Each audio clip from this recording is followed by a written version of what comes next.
Dave Grohl isn't Dave Grohl?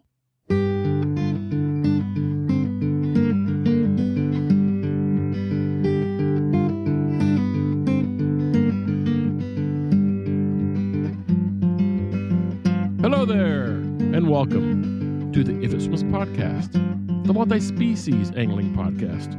I'm Brett Bolton. Joining me for episode 18 is Mr. Dave Spear. Cheers. Cheers. Perfect. This month, we're looking at some recent trips, some fishing news, and we will go over any updates on the Carp Ladder, plus 4 new baits. Yes. I'm a little behind. We're all a little behind. As this is an angling podcast, let's start there. Dave, you want to kick us off? Oh, let's see. This month has been a little different than the last couple of months in that it's just been a regular month. Like, I didn't have any epic trip to a coast or an epic trip to a ditch in Florida or anything. Right. I've just been waking up at 5 o'clock in the morning and going bass fishing. Man, it's not a bad way to start a day. Right? And generally, I don't do it for very long, unless it's Saturday and I look at the clock and it's like 10 o'clock and I'm like, man, I've been fishing for 4 hours. Who am I? Who are you and how hot is it by that point? Yeah. I mean, by then I'm feeling warm, but it's not like I'm not out in the death heat of 2 o'clock. Yeah, you're also a little better with heat than I am personally. Could be. Yeah. I'm warm blooded. If the wife leaves, I turn the thermostat up to 75, 76. I would die. Now, I tell you one thing I didn't do this month, and I almost feel guilty considering the Carp Ladder contest. I did not carp fish. Not once, huh? Not even once. Right before we recorded our last podcast, I'd had a short trip, and like for the 2 weeks before that, every time I went fishing, I got really bad chigger bites, and I told myself, "Hey, I'll wait until June. I'll wait till after that trip and wait for the chiggers to be gone." And I got news for you. Mm-hmm. Not only is it really hotter than I want to sit out and carp fish, like bait fish in the afternoon, which I should try that at 6 o'clock in the morning and see what happens. Sure. But the chiggers are not gone. Oh, no. I don't know if it's because we're wet or what, but I get chigger bites every time I go out and fish. Maybe so. So what about you? What's your fishing story? My month has been a lot of lunchtime fishing. Yeah. Just throwing frogs for bass, getting the standard 1 out of 8 hookups. Yeah. But I'm okay with that. It's fine. It's frog fishing is how it works.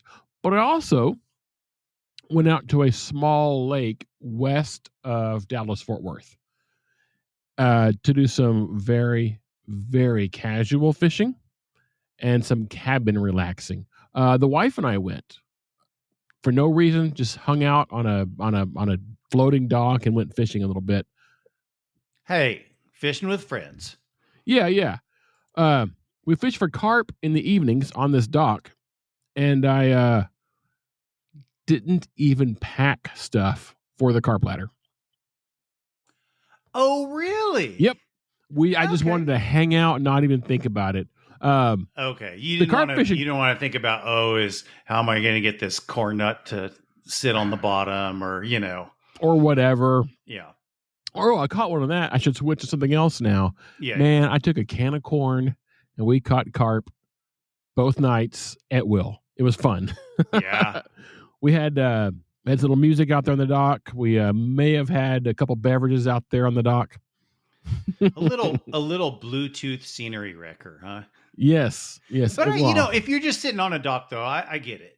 Yeah, and we kept the next dock over. These were rented cabins. Each one had a dock. The next dock over could not hear the Bluetooth speaker. It was just us quietly. It was quieter than us talking. It was nice, But the weirder part was one morning we went down to the gates underneath the lake where there is an abandoned resort. Yeah. It opened in the 20s and I think it closed in the 30s. And it is it was the world's largest swimming pool at one point. Uh-huh. And it's now connected to the creek. Oh, okay. They busted out one of the sides to drain it, I guess, whatever. Yeah. But now it's just a weird part of the creek. It's a cement pond.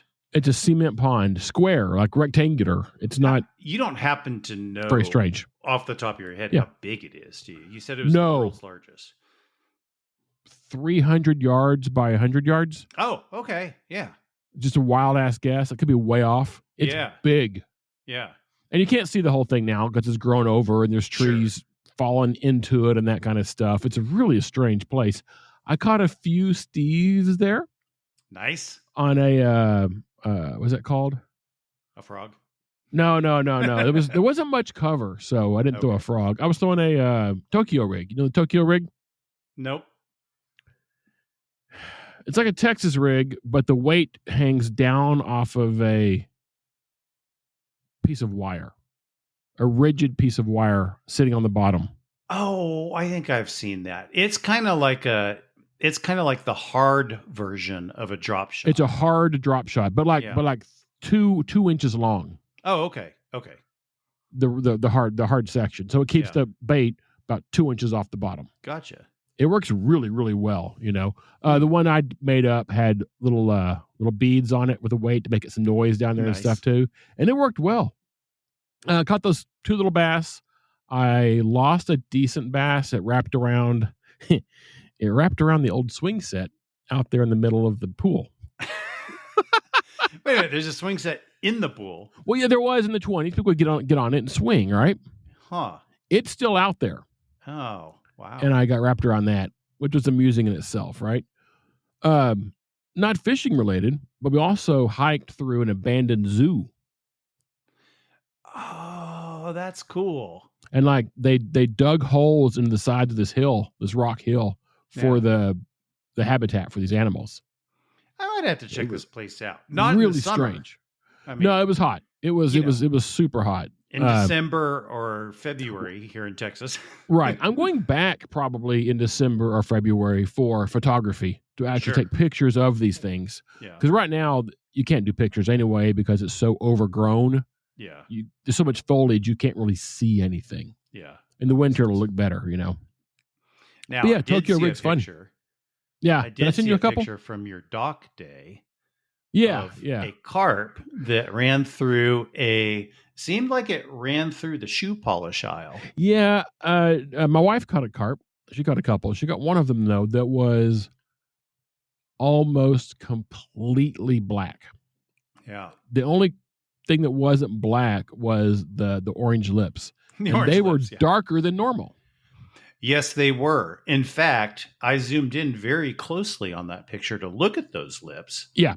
Because, Brett had sent the picture and said, y'all think this is a normal carp? And I was looking at it and I was like, normal carp. Let me walk back. A common carp as opposed to a koi, right? Mm-hmm, or some other carp species. Or even a koi hybrid, which is a thing. But I zoomed in on it, and I've spent a lot of time looking at carp, and more than most because you paint them. Exactly, I painted a lot of carp.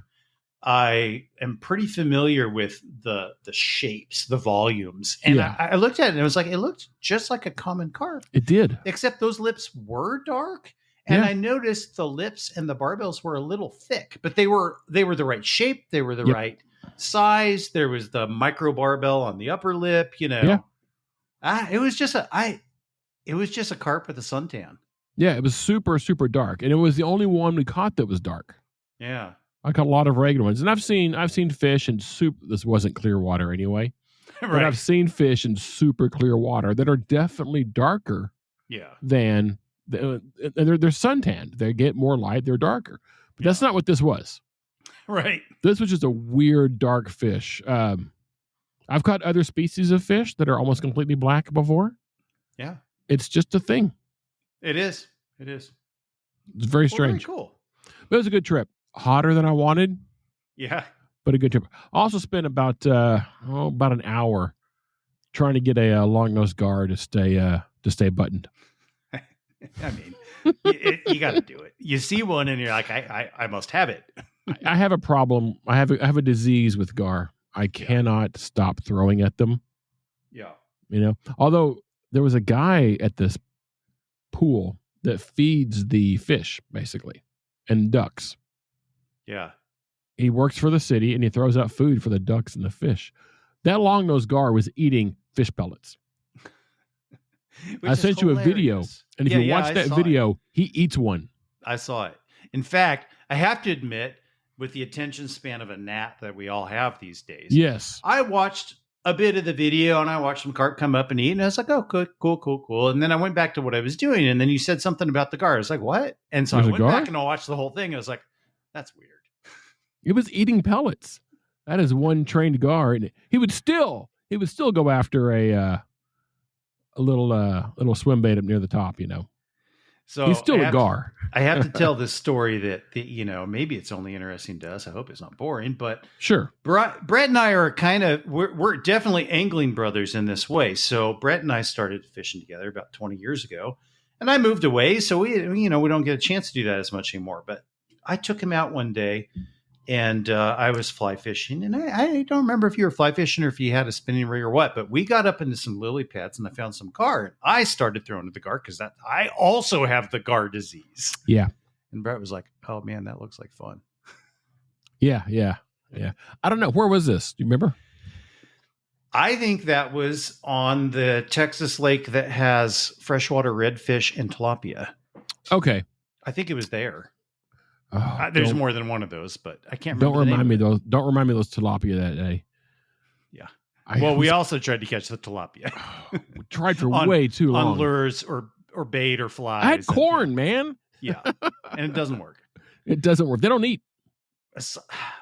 And then every once in a while, I see on the social media somebody caught some tilapia on a fly or whatever, and I'm like, or on a lure, just on a jig. I'm like, what happened? Yeah, I know, it's crazy. I did catch one once in the mouth, 100% in the mouth, on a rattle trap. Yeah. I was fishing for redfish in a freshwater lake. Yeah. And it ate it. It ate the rattle trap. Or it tried to eat the rattle trap. Crazy. Some days or the rattle hungry. Trap got really close to its mouth and the hook went right where it needed to. Yes, I guess that. Well, no, I'm not going to say that's not a possibility. Well, I mean, the thing is, we all, there's a few fish species like the tilapia is the worst or one of the worst, but there's a few fish species that we have in warm water that are like that.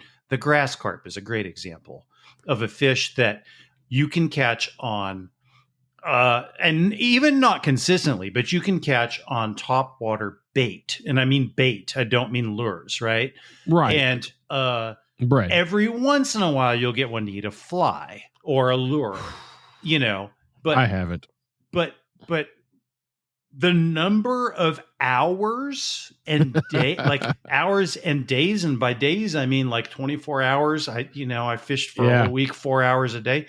That I've tried to catch one and not been able to hook up with one is insane. And tilapia are worse. Yeah, there's a place I go up in Oklahoma that is just thick with grass carp. Yeah. And it's flats for miles, and they're up there. Never got one to eat. And they're big. I got to go once. They're big. Now I do catch. I do see commons up there, and I can get them to eat. That's just fun, but it's not as fun. Those things are 3 foot long. Yeah. And they're scary looking in that water, and they're swimming by your knees, So you've been frog fishing at lunch, and I used to work near a pond that had, it was just neighborhood pond that there was right. Grass That's what this is. And I did of course I tried to catch them and tried to catch them. And I did hook up with one there once. But I did the 2 work weeks, of throwing, I think I used bread, but throwing bread out to try to get them to eat it or try to get them acclimated or whatever. And even that didn't work. In fact, the only time I got that to turn into anything, I had a fish that I couldn't identify eating the bread, and I threw out a bread fly, and I caught a catfish, a channel cat. That's amusing. It was amusing. I did one time hook up with one of those carp, and it was probably a little smaller than the ones that you were talking about, where your flats are for miles.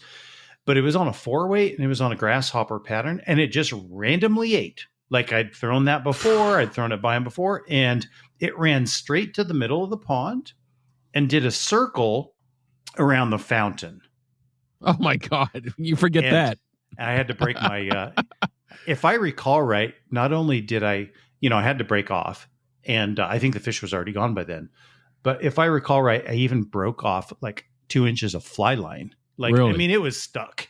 Yeah, I could see that happening out there. Yeah. Man. The only time I've seen one actually caught on a fly rod was a guy we both know. We were trying the same mess out there. Yeah. The guy came to mow around the pond. Yeah. And the grass clippings were landing in the water, and they went nuts for him. Oh, wow. So we threw a grasshopper. Yeah. Not for the grasshopper, just for the green thing. Yeah. Yeah. Or the long rectangular shape. Yeah, exactly. And he hooked up with one. Didn't catch it, but hooked up with one out there doing that. Oh, it was kind of fun. I never got one to eat, but whatever. Yep.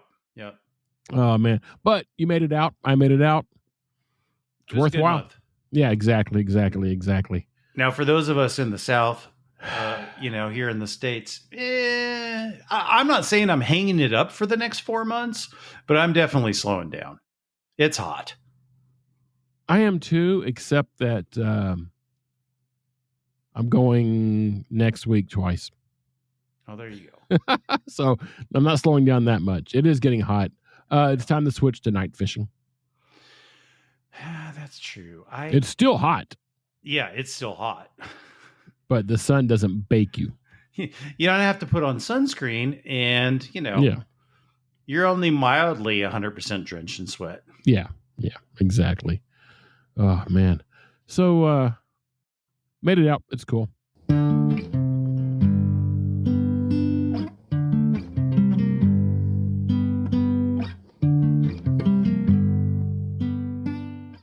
Let's look at some fishing news. All right. I've got one. Yeah. From the Business Insider in Norway. The Business Insider. All right. I know. I don't know. Let me guess. Okay. The doomsday oarfish washed up on a beach. It did not. But when I'm looking for news stories, I find another doomsday oarfish every single month. I know. It's like an epidemic. It's an epidemic, yes. Or it's the same story. I don't know. Because I skip them, you know. Yeah. So, Harold, I'm going to say Harold. It's Harald.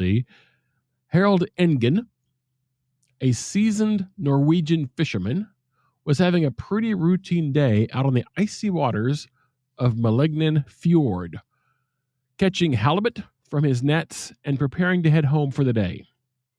But then, out of the blue, or should I say under the waves, came an entirely unexpected catch. The USS Virginia, a 377-foot nuclear-powered submarine. Now, I thought you said something, I'm going to get the name wrong, but something about Malignan Fjord or something. And yes. I was like, so it wasn't a malignant ford he caught. No, it was not a malignant ford in a fjord. It was a submarine. According to the NRK and confirmed by the U.S. Navy, Lieutenant Pearson Hawkins, the Virginia somehow tangled its propellers in Harold's nets, dragging them 2 nautical miles off the Norwegian coast. Luckily, the Norwegian Coast Guard was escorting the sub, jumped in and helped, and cut the submarine loose from the nets. Despite the chaos, that Harold only happens with like herons and dolphins. Dolphins, yes. Well, today it was a submarine. Harold was surprisingly calm. I know other boats sail over fishing nets. No one expected it to involve a submarine, he told the Barents Observer. Not angry, mildly amused, slightly bemused, and unsurprisingly curious about a possible compensation check from the U.S. Navy for his damaged gear. Lieutenant Hawkins confirmed there were no injuries and an investigation was underway. That is a little bigger than a halibut. Yeah. Yeah, a little bigger than a halibut. It's a fun one. I like that. Nobody hurt. Nothing crazy. But who hooks a submarine? Apparently, some Norwegian. The Norwegian. Yes. What'd you find for us? Yeah, let's see. I found a couple of stories. Let's do this one. So I had never heard of this news source. It's a news aggregator called Hoodline. And they seem to have a, and the reason why I say this is because when I found the story and I was looking at it, I was like, where is this? Right. And I click on it and it has a little link to several major U.S. stories. Anyway, so this story comes from Knoxville, Tennessee. Oh, I've been to Knoxville. You have? Okay, I drove through it once. All right. I don't know if I've been in Memphis, so I guess I've been in Tennessee. So an Anderson County Emergency Medical Services crew returned from a call Tuesday with an unexpected story to tell. Jesse Hill and Nick Hill. Okay, wait a minute. They must be brothers. I didn't even catch that the first time I read it. They were headed back to Clinton from Oak Ridge when their ambulance was hit by a bluegill fish from above. The EMS director, Nathan Sweet, described the moment to WBIR as a loud thud on the roof of their ambulance, followed by a few more softer thuds. Oh, a few more. I imagine anytime you're catching fish or fishing and you drop a fish on the bank and they flop, flop, flop. I can hear the thud on the roof of the car from that flop, flop, flop. The incident occurred while driving around South Charles G. Sievers Boulevard, and according to the EMS personnel, they pulled over quickly to see what had happened. Sure. Only to find a live bluegill fish. This site needs to say it's a bluegill fish atop their vehicle. The two crew members endeavored to swiftly get the fish to the nearby Clinch River in an attempt to save it. Despite their efforts, the fish did not survive the ordeal. The curious case of the flying bluegill has led officials to surmise that the fish was likely dropped by a bird, possibly a hawk, which had captured it. There is no belief at present among the EMS crew that this is an incident indicative of a new variety of precipitation. Fish rain is not expected in the weather forecast. No, it's not. Although attempts were made to save the bluegill, the valiant efforts of the crew were not enough to ensure its survival after the unexpected drop. The Anderson County Emergency Medical Service has not had a previous encounter quite like this one and continues to provide service in the region, now perhaps a little more watchful of the skies above. Nice. That is awesome. Oh, that's crazy. So, listeners, I have a unique story for you, or a funny little note. We don't discuss these beforehand. Each of the hosts brings their own stories. So we don't know what's coming. So I've got one from abcnews.com. Okay. It says, it was a regular Saturday morning at the Splinter City Disc Golf Course when Jonathan Marlowe and his friends found themselves dodging not a rogue frisbee, but something a little more unusual.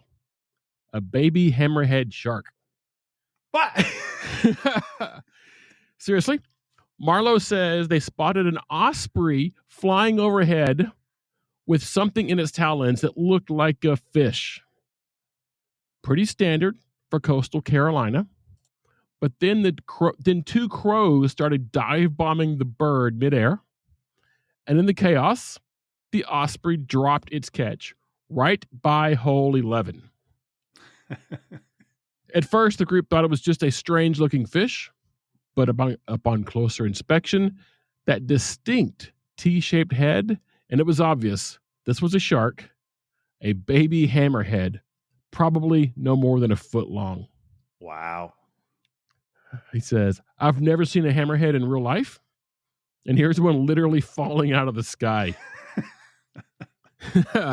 The course sits just half a mile from the Atlantic, close to Myrtle Beach State Park, So it's not totally unheard of for ocean critters to end up inland, just not necessarily like this. The shark was likely snatched from the shallows by an osprey and dropped during the bird-on-bird dogfight. The group briefly debated trying to return the shark to the ocean, but with the distance and the stress factor, they figured it wouldn't survive anyway. Yeah. Eventually, the shark was found later under a nearby tree, stiff and still unmistakably hammerhead-shaped. So the takeaway is, keep your eyes out. Keep your eyes out above you. You don't know what's going to fall from the sky. It's raining fish. How did we get same story, different fish? Different species. And I'm sitting here thinking, all right, there's an urban myth, and maybe it's not an urban myth, a fishing myth, right? That golf course ponds have the best fishing in them. And I'm thinking, throw it in the pond. But my guess is a hammerhead is probably not one of those species that would survive freshwater. Probably not. And this was a disc golf course. Oh, that's true. I don't have any rumors of monster bass and disc golf courses. No. They usually run through a city creek or something. Yeah. The reason I thought this was amusing, we've talked on the podcast before. I have been hit by about a 12-inch carp while fishing. Yeah. Dropped by an osprey. Yeah. So I thought it was amusing. As Hoodline News would say, some sort of hawk. It could have been a hawk. A hawk will eat a fish all day long, right? Oh, yeah. But osprey's probably more likely. Yep. We had the same story. Different location, different fish. Well, I'll tell you what. We usually both, and all of us, Justin's not here with us today, but we all come with a couple of stories in case somebody else has a story or whatever. I think I'm going to read one more story. I'm good for one more. This one is from Far Out magazine in the UK. All right. Slight departure from the fish falling from the sky. I like it. The story of Dave Grohl reads like something out of a Hollywood movie. Grohl isn't Dave Grohl? Yep. Okay. He joined trailblazing grunge band Nirvana ahead of their second album, Nevermind, becoming part of rock music history in the process. You bet. Following the death of lead singer and friend Kurt Cobain, he used music as a coping mechanism, leading to the formation of his new band, Foo Fighters. Of course, most of us know this. Now, he's one of the most recognizable and accomplished musicians in the world. He's written some of the greatest rock songs of the modern era, won more awards than anyone could possibly keep up with, and is generally regarded as one of the nicest blokes you could ever hope to meet. As well as being a real-life movie character, Grohl also has contributed his fair share to the medium. Alongside various documentary and cameo appearances, he's also done a bit of acting. He lent his voice to a character in the Daria movie, Is It Fall Yet? And he played the devil in the Tenacious D film, The Pick of Destiny. Yes. In 2022, all the Foo Fighters appeared in a comedy horror movie called Studio 666, which was inspired by a story Grohl himself came up with. Side note, I've not heard of Studio 666, so I might have to go check it out. You need to go watch it. It is exactly what you think it is. Yeah. But it's surprisingly good. Okay. I've seen an interview with Grohl about this, and they're just making it for fun. And as they went further and further along, they're like, wait a minute. This is actually going to be decent. Their movie making capabilities surprise themselves. Right. It's fun. Cool. It's a fun movie. So the article continues. He says, the drummer turned megastar is clearly a big film fan. At the very least, he's fond of one particular actor. In an interview with Maureen O'Dell for B-Side magazine during his Nirvana days, Grohl was asked about his then new favorite hobby, fishing. Ooh. This led to a bizarre admission that he had been having odd fantasies about a name who was at the time a Hollywood up-and-comer. My ultimate goal is to go fishing with Winona Ryder, he admitted. What? That's making sense. I've been having these dreams about Winona Ryder for the past 4 days, and it's weird because I don't really think about her at all. I saw a picture of her last week, but there's no obsession or attraction. And I've been having these weird dreams about being on a fish boat and fishing with her or hanging out with her at a hole show. What? This interview, I know, I had the same. I was like, what? This interview was conducted at some point in either late 1991 or early 1992. Okay. And at this point, Ryder would have been famous for her collaborations with Tim Burton, including Beetlejuice and Edward Scissorhands. Right. She'd also recently appeared in the cult favorite Heathers, a part she had to fight tooth and nail to land. Mm-hmm. She would have been in her early 20s at the time, roughly the same age as Grohl, in case you were worried he was being creepy. Those familiar with his personal life will be aware of the rumors that he and Ryder were once romantically involved. The rocker's former girlfriend, Louise Post of the band Veruca Salt, publicly accused him of cheating on her with the actor when they were together in the late 90s. For the record, Grohl has denied this. In an interview listed on Foo Archive, when asked what it was like to date Ryder, he replied, "I don't know what you're talking about. I didn't date her." Whether they were an item or not, it's clear that Ryder was on Grohl's mind a lot at one point or another. It's unclear if they ever actually went fishing or if this activity was merely a figment of his clearly very active imagination. Man, I did not expect this story. I expected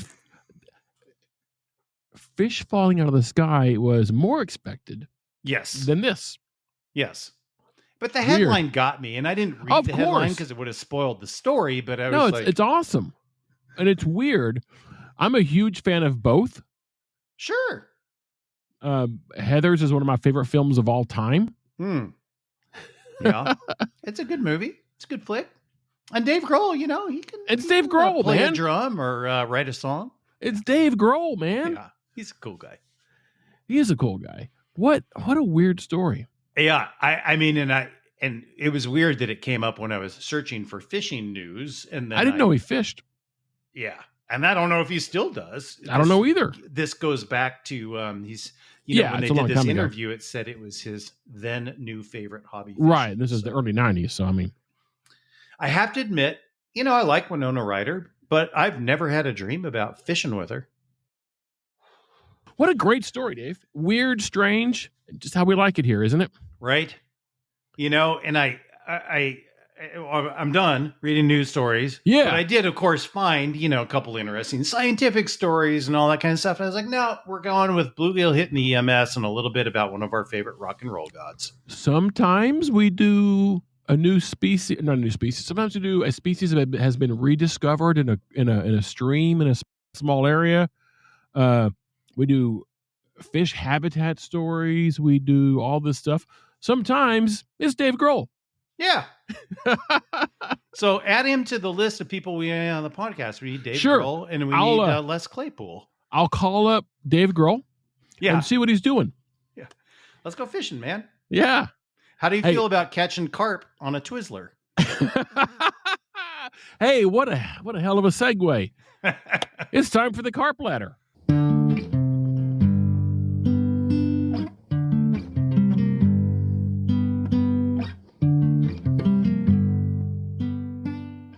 Yes. We are 3 months in now. Is that right? I think so.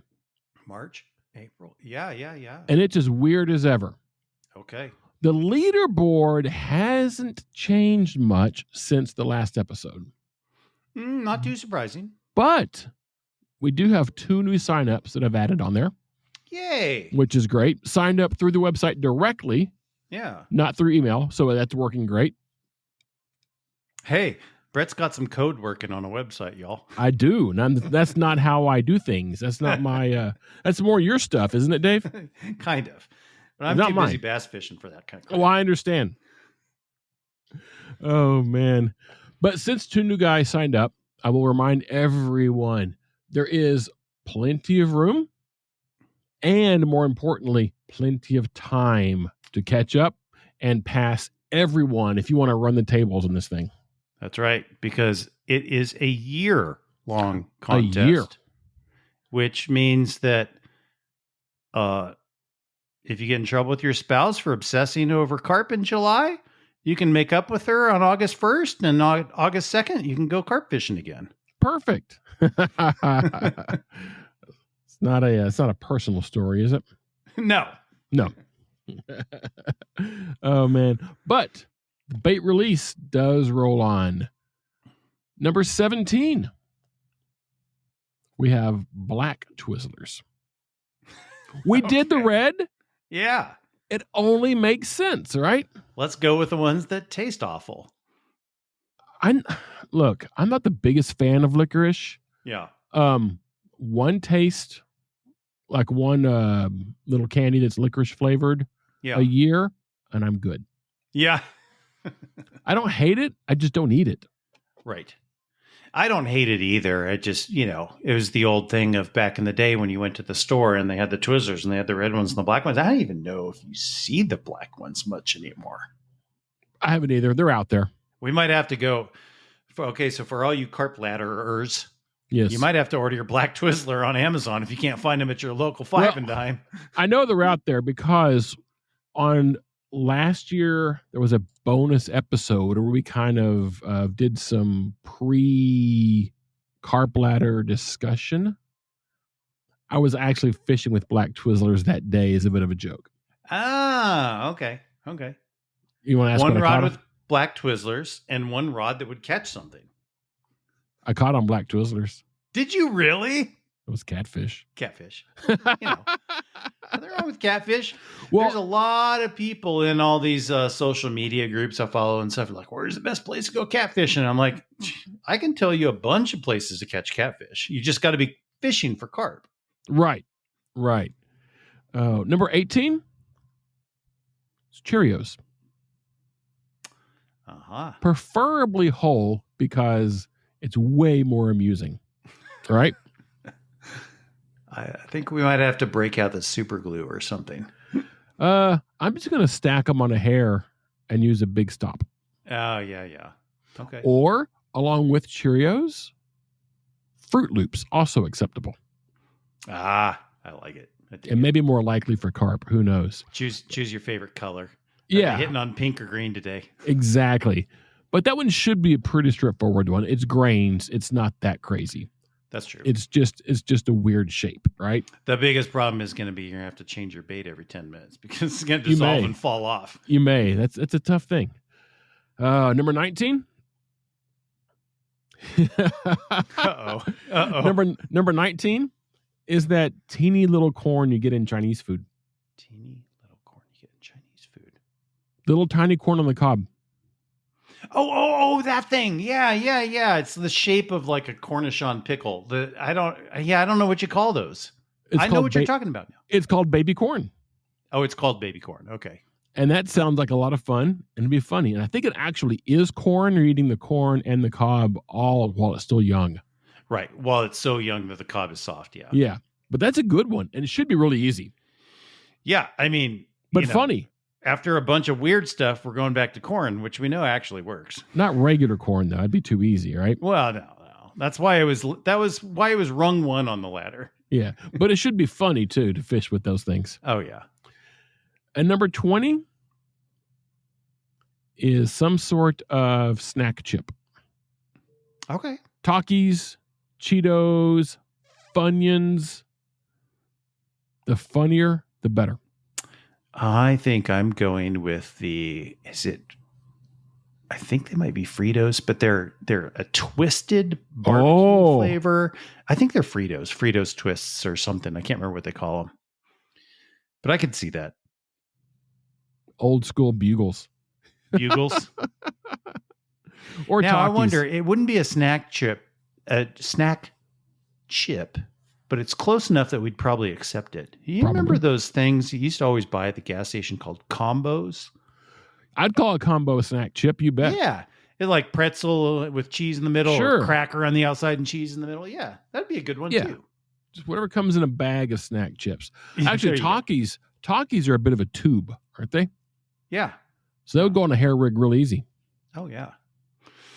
You go and this is going to be another one of those baits you're just eating because you run by the gas station and you're like, hey, look at that. There's Chex Mix. Yeah, I'm going to grab some Chex Mix. So 17 through 20 is Black Twizzlers, Cheerios, baby corn, and then finally Takis or Cheetos or Funyuns. Helpful hint. Yeah. Stay away from the Cheetos. Okay. It's cheese flavored. Oh. Just saying, might not be the best idea. Yeah, you didn't have the best run with cheese. I haven't been there yet. I will be there. You're there soon, and it's not easy. Now, listen, I mean, we say this every month, but you never know who's listening if they're new to the show. Right. You know, Brett and I are playing this game. We're not eligible to win because there are prizes, of course. And prizes. And the prizes are growing. The prizes are on the website. Yeah. And they're slowly growing. And this thing's a year long. It might get pretty interesting later on. We might get Berkeley or Rapala to give us a Cheeto crankbait or something. I was thinking more a bag of boilies. Yeah, right. No, that's more appropriate. But anyway, so you've used terrible bait for a year. Here's a bag of boilies. Yeah. So the reason why I mentioned the thing about Brett and I playing and not winning and all that kind of stuff is that I have been doing the Carp Ladder and fishing, even though I said I haven't done it much this month. And I've been having fun. I am kind of looking forward to the day when I'm on one of these little ponds that has a covered dock, and I catch anything, catfish, whatever, bluegill. And somebody says, "What are you using?" "Oh, black licorice." Swedish fish. Yeah. Hot Takis. Hot Takis are the shit, man. You gotta fish with the Hot Takis. There's nothing better. Man, some of those things are blue, by the way. Ooh. Some of those Takis are blue. Okay. I don't know how food's blue. They must be Mountain Dew Baja Blast flavored or whatever. There's that too, I think, or something similar. Yeah, who knows? So again, guys, sign up for this contest. It is super fun. It is super low stress and casual, but there is fun to be had out there. You can sign up directly on ifitswims.com. Click on contest, or there's an article on the Carp Ladder. It's pinned at the top. You can't miss it. Hey, Dave, you have anything else? Yeah, I think we covered the entire world of fishing. Fishing and rock and roll. I agree exactly. I agree completely. Oh, man. So there is more info on the Carp Ladder, pics from recent trips, all things If It Swims can be found at ifitswims.com and on Instagram at if_it_swims. All links to find us are available in the show notes, along with links to items covered this month. Our music was written for us by Dallas artist Jeff Hewitt. Join us again next month. Join the Carp Ladder, tell a friend, and as always, we will see you out there.